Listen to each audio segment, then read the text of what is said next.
বাংলার আপকামিং 4টে কাজ যেগুলো রিসেন্টলি অ্যানাউন্স করা হয়েছে আর যেগুলো খুব ভালো হতে পারে, মানে আশা তো আছে ভালোই হবে। নাম্বার 4 আরি, যার কাস্টে আছে যশ দা, নুসরাত ম্যাম আর এভারগ্রিন মৌসুমী চ্যাটার্জি ম্যাম, যার টাইটেল পোস্টার কিছুদিন আগে রিলিজ করা হয়েছে।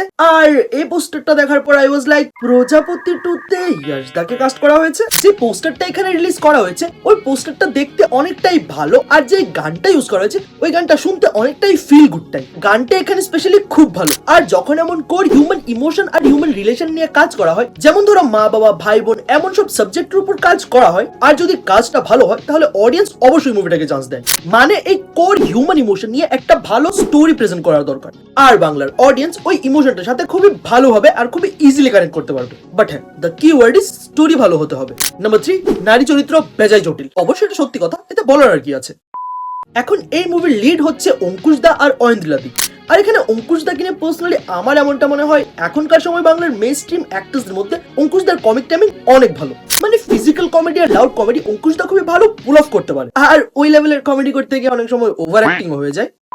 বাট কমেডি অঙ্কুশ দা স্ট্রং জোন, এটা মানতে হবে। আর এখানে এই জুটি অফ স্ক্রিন তাদের কেমিস্ট্রি তো জানাই আছে, বাট অন স্ক্রিন এদের কেমিস্ট্রি খুব ভালো। আর যদি এই জুটির একটা ভালো কমেডি মুভি দেখতে চাও, আমি সাজেস্ট করবো লাভ ম্যারেজ মুভিটা। একটা ভালো মুভি, মানে ওয়ান টাইম ওয়াচ হিসেবে দেখতেই পারো। এখন নারী চরিত্র বেজায় জটিল, নাম নিতে নিতে গলা শুকিয়ে যাচ্ছে।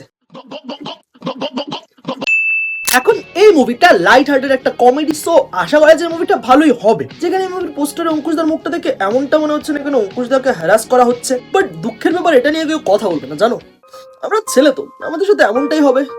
নাম্বার 2 বহুরু, যেখানে কিছুদিন আগে এই পোস্টারটা রিলিজ করা হয়েছে, আর যার মধ্যে এখানে মেইন লিড হচ্ছে সোহমদা।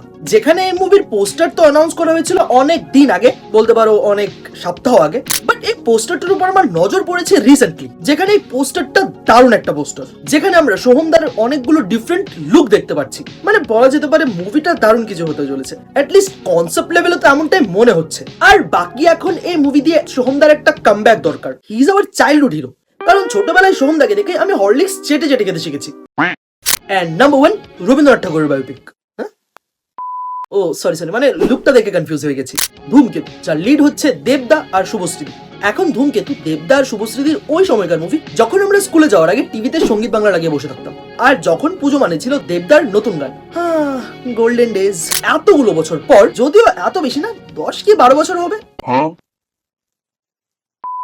পুরো হয়ে যাচ্ছি ভাই।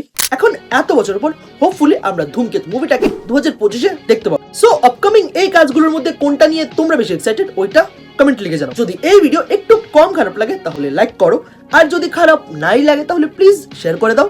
বাকি দাগি মুভির টিজারটা কতটা ভালো হয়েছে ওইটা দেখতে চাও তাহলে ওপর ভিডিওটা দেখো, আর পপ কালচার রিলেটেড অন্য কিছু দেখার জন্য নিচের ভিডিওটা। সাথে আমার 500 সাবস্ক্রাইবার্স প্লিজ তাড়াতাড়ি কমপ্লিট করে দাও। সাবস্ক্রাইব।